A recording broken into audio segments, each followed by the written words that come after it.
Hello guys, তো সবাই কেমন আছো? আশা করছি সবাই খুব ভালো আছো আর আমিও খুব ভালো আছি। তো আজকে চলে এসেছি একটি নতুন ভ্লগের সাথে। তো সবাইকে জানাই শুভ নববর্ষ। তো আজকে হচ্ছে পয়লা বৈশাখ। তো সকাল সকাল তো উঠতে পারিনি, এখন প্রায় 8:30 মতো বেজে গেছে, কারণ কালকে সারা রাত কারেন্ট ছিল না। আর সারা রাত কারেন্ট ছিল না দেখে ইনভার্টারও সেভাবে চলেনি, সেজন্য এত গরম পাখা চলেনি, আমিও ঘুমাতে পারিনি, পুচকুও ঘুমাতে পারিনি, এজন্য আজকে উঠতে একটু লেট হয়ে গেছে।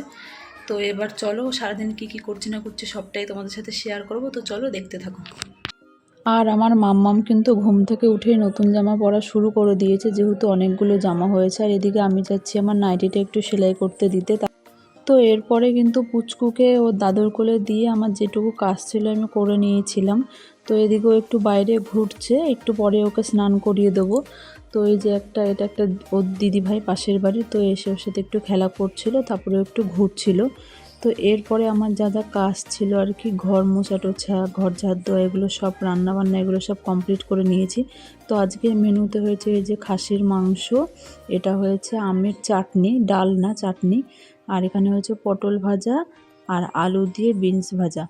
তো এখানে এবার মাম্মামকে স্নান করিয়ে দেওয়া হচ্ছে, যেহেতু অনেকটাই বেলা হয়ে যাচ্ছে। এবার ওকে ওর ঠাম্মি স্নান করিয়ে দিচ্ছে মাথায় শ্যাম্পু দিয়ে। তো দেখো, মাথায় শ্যাম্পু করলে কিন্তু একদম চুপ করে থাকে, কোনো আওয়াজ হবে না, কিন্তু যখন গায়ে জল দেবে তখন একটু চিল্লামিল্লি করে। আম্মা, তুমি স্নান করে নতুন জামা পরে নিয়েছো? নতুন জামা পরেছো স্নান করে?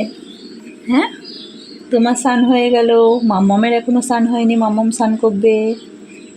তুমি তো ঘুম থেকে উঠেই নতুন জামা পরা শুরু করে দিয়েছো, আবার স্নান করে একটা নতুন জামা, আবার বিকেলে পরবা। কে খাবে এখন? কে খাবে এটা? কাকা বাবা ধয় না। কে খাবে? তুমি খাবা? কই, এই যে তাকাও, টাটা। পাখা কই, পাখা? হাই বন্ধুরা, তো এই যে স্নান করা হয়ে গেছে, স্নান করে পুজো টুজো সব হয়ে গেছে। তো চলো এবার খাওয়া দাওয়া করব, তারপর কি করছি না করছি সবটাই তোমাদের সাথে শেয়ার করব। তো চলো দেখতে থাকো। তো পুজো দিয়ে খাওয়া দাওয়া সেরে কিন্তু মাম্মামকে নিয়ে একটু গেটের সামনে দাঁড়িয়েছিলাম। আর দেখো, ওকে হাম দিতে গিয়ে কিন্তু আমার মুখেই কালি লেগে গেছে, তো কালিটাই আমি মুছছিলাম।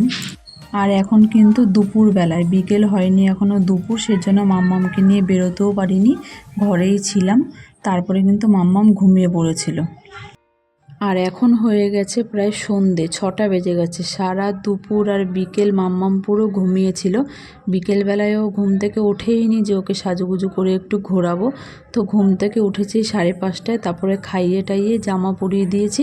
তো এখন প্রায় সন্ধেই হয়ে গেছে, এখনও একটু বাইরে হাঁটছিল, তোমরা দেখলেই বুঝতে পারবে, হালকা অন্ধকার টাইপসের হয়ে এসছিল। তো এখনও খেলা করছিল।